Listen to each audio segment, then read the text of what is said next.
Ubwicanyi ndengakamere bukomeje kuba amayobera cyane cyane ku banyarwanda baba muri diaspora. Umugabo ukomoka mu Rwanda arakekwaho kwica umugore we mu gace kamwe ko mu Faransa ahitwa Lone.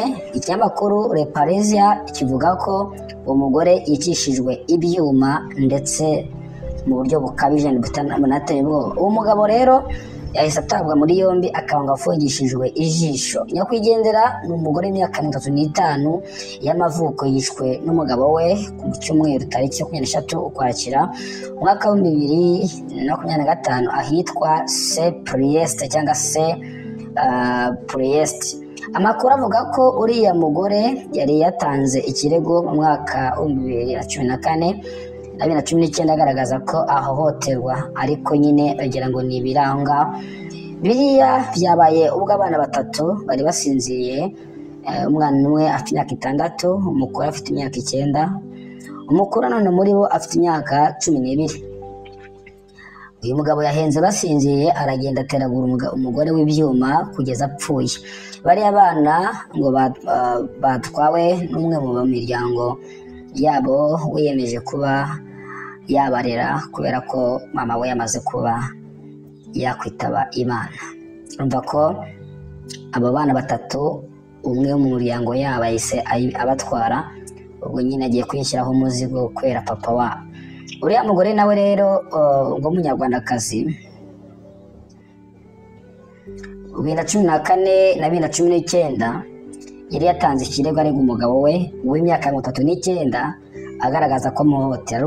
Ari kurumva nyine ushobora kuba wenda barabunze bashije imyaka myinshi, ariko birangiye n'ubundi ryahohoterwa birangiye amwishe. Urumva ko hakomeje kuba amakana. Hari nyuma y'uko uyu mugabo yishe umugore we yise yirukanka kwa mubyara we n'ubundi utuye mu Faransa ahitwa Nimbari. Igifaransa kiragorana kugisoma. Nimbari Maizi muri Meizo. Amubwira ko amaze kwica umugore we. Urumva ikigoryi.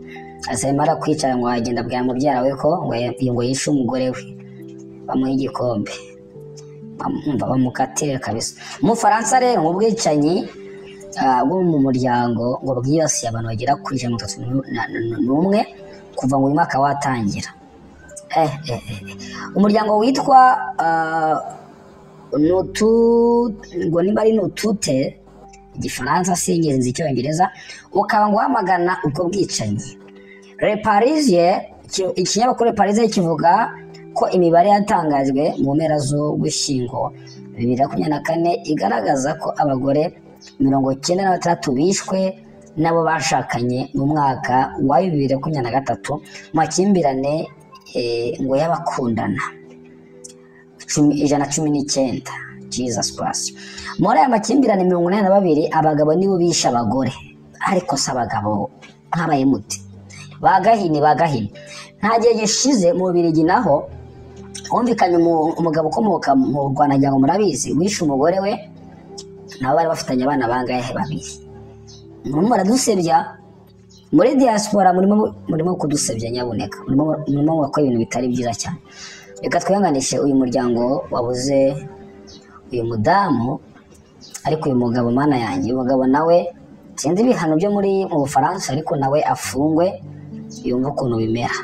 Aba diaspora bakomeje kwica abagore babo. Ubwicanyi bukomeje kugenda bufata indi ntera ku banyarwanda baba mu bihugu byo hanze. Mu by'ukuri birumvikana ko n'abataragerageza kwica abo bashakanye, ingo zishobora kuba zirimo ikintu cyitwa amakimbirane. Ibi bintu birakabije. Urumva ko nawe abaye undi ugiye. Kandi subscribe kandi like, tujye tubana umunsi ku munsi. Ningejwe abandi nitwatujwe nakakajwe. Ciao ciao.